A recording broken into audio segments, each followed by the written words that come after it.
Shalom. దేవుని పరిశుద్ధ నామానికి మహిమ ఘనత ప్రభావములు కలుగును గాక. మన ప్రభువును రక్షకుడైన యేసుక్రీస్తు యెషువా మెస్సీ నామములో ఆత్మీయులైన దేవుని బిడ్డలైన మీ అందరికీ నా హృదయపూర్వక వందనాలు, ఉదయకాలపు శుభాలు తెలియజేస్తున్నాను. ప్రభునందు ప్రియులారా, దేవాతి దేవుని మహాకృప వలన అందరూ కూడా క్షేమముతో సంతోషంతో ఉన్నారని దేవుని నమ్ముచున్నాను. మీ అందరూ కూడా సమాధానము కలిగి ఉండాలి దేవుని కోరి ప్రార్థన. యెషయా గ్రంథము 43వ అధ్యాయము 10వ వచనంలో తండ్రి అయిన దేవుడు ఈరోజు ఒక ఆదరణకరమైన మాటను మనకు తెలియజేస్తున్నాడు.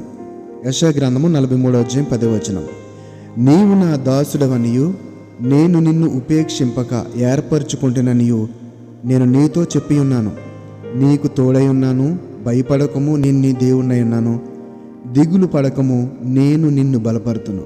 నీకు సహాయము చేయవాడు నేనే, నీతి అను నా దక్షిణ హస్తముతో నిన్ను ఆదుకొందును. ఈ యొక్క మాటలన్నిటిలో కూడా నీకు ధైర్యము నేనే, నీకు ఆదరణ నేనే, నీకు తోడు నేనే, నేనుండగా నీకు భయం ఎందుకు అని ఈరోజు తండ్రి అయిన దేవుడు మనల్ని కూడా ప్రశ్నిస్తున్నాడు. చూడండి, నేను నీ దేవుడిని అయినాను, దిగులు పడకము, నేను నిన్ను బలపరుతును. ఆ యొక్క బలం అనేది, వెనకాల సపోర్ట్ అనేది చాలా అవసరం కదండి.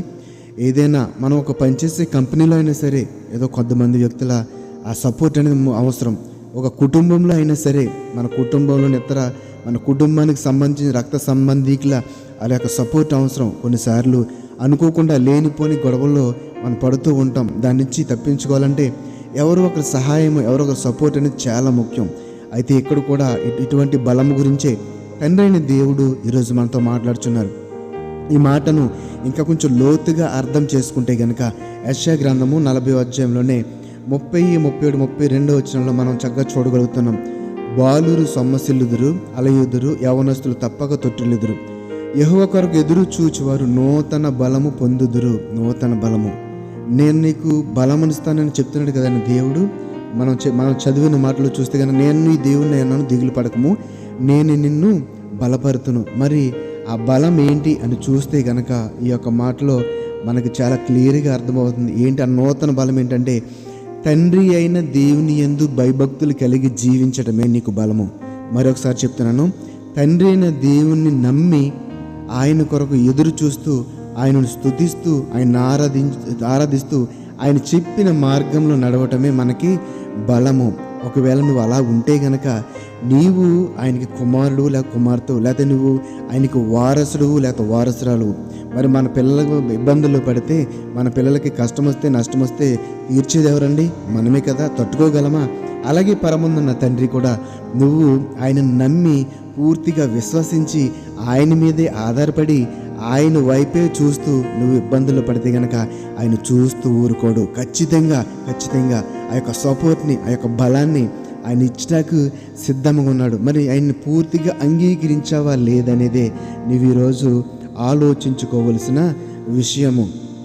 రాత్రివేళ దర్శనమందు ప్రభువు, నీవు భయపడక మాట్లాడము, మౌనముగా ఉండకము, నేను నీకు తోడై ఉన్నాను, నీకు హాని చేయుటకు నీ మీదికి ఎవ్వడును రాడు అని చెబుతూ అపోస్తల కార్యములు 16వ అధ్యాయము 9, 10 వచనాల్లో యొక్క సౌలుకి చెప్తున్నట్లుగా మనము చూస్తున్నాము. ఏంటండి, నేను నీకు తోడై ఉన్నాను, నీకు హాని చేయుటకు నీ మీదకి ఎవ్వడు కూడా రాడంట.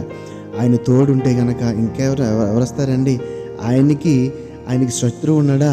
ఆయన మీద దాడి చేయగల సమర్థుడు ఉన్నాడా?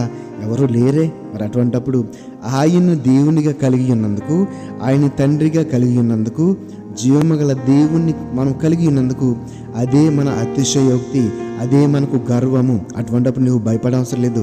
ఎవరైతే నీతి న్యాయ యథార్థతలు కలిగి జీవిస్తారో ఆ నీతి న్యాయ యథార్థతలే వారికి బలము. ఎందుకంటే తండ్రికి కావలసింది అటువంటి వారే. ఆయనే ఆ బిడ్డలందరికీ ఆ యొక్క బలమును, శక్తిని, జీవనం ఇవ్వడానికి సిద్ధంగా ఉన్నారు. కాబట్టి మనం కూడా తండ్రి అయిన దేవుని యొక్క నీతి నియమాలకు, ఆ యొక్క ఆజ్ఞలకు లోబడి బ్రతుకుదాం. ఆయన యొక్క బలమును, ఆయన యొక్క సపోర్ట్ని, ఆ శక్తిని, ఆ యొక్క సమాధానం, నీతిని మనం కూడా పొందుకొనొచ్చు. దేవుని అడుగుచు, దేవుని పేరిట ఆయన వారసులుగా, ఆయన బిడ్డలుగా పిలువబడచ్చు. ఆయన దేవుని పొందుకుందాం. ఈ మాట ద్వారా దేవుడు మన ఆత్మలను బలపరిచి, స్థిరపరిచి నడిపించును గాక. ఆమేన్. పరిశుద్ధుడ మహోన్నతుడ మమ్మల్ని కన్న తండ్రి, నీకు వందనాలు. నీ దిగులు పడకము, భయపడకము, నీకు బలమునిచ్చేవాడు నేనే, నిన్ను శక్తితో నింపువాడు నేనే, దిగులు చెందొద్దని నాయన. అంత చక్కని మాటలు ప్రభువా. నిన్ను దేవుడిగా కలిగి ఉన్నందుకు మేము అతిశయపడుతున్నాము, గర్వపడుతున్నాము ప్రభువా. ఆ యొక్క తండ్రి ప్రభువా, ఆ యొక్క ప్రేమను, ఆ యొక్క కనికరమును మేము ఎప్పుడూ కోల్పోకుండా నీతి న్యాయ యథార్థతలు కలిగి జీవము కలిగిన జీవితాన్ని జీవిస్తండి ప్రభువా. సాతాను సంబంధమైన శోధనను తప్పించబడుతూ నాయన నిన్ను కలిగి ఉన్నందుకు నాయన మేము తండ్రి ప్రభు ధైర్యంతో బతికే కృపను దయచేయమని ఈరోజు నీ యొక్క బలముతో మమ్మల్ని ఆదరించినందుకు వందనాలు, స్తుతులు, స్తోత్రాలు చెల్లించుకుంటూ నజరేయుడైన యేషువా మెస్సీ నామములో ప్రార్థన అడిగి వేడుకొనుచున్నాము తండ్రి. ఆమేన్, ఆమేన్. షాలోం. అందరికీ వందనాలు. షాలోం. దేవుని